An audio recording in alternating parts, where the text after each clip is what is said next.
Di Vincenzo scambia con Giancana, Minaudo, sciabolata lunghissima a cercare Cammarata, no scusate, Lupo bravissimo, tenta il pallonetto e ci riesce a infilare la porta dal campo reale.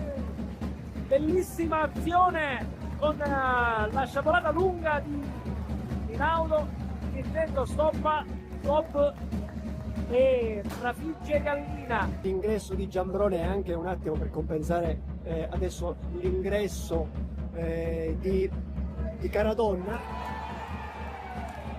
Gol stupendo di Cammarata. Mentre parlavi, ti rubiamo la parola, caro Vincenzo, raddoppio di Cammarata, cross morbido di Licata, e Cammarata la spizza di testa quel tanto che basta per metterla dentro sul palo con un Gallina che non ci poteva arrivare. Saranno 3, quindi si arriverà fino al 48esimo. C'è ancora un po' da soffrire, ma davvero speriamo che non succeda davvero niente in questa parte finale. E invece c'è la rete. Palla che finisce quasi per caso, o comunque in maniera piuttosto fortunosa,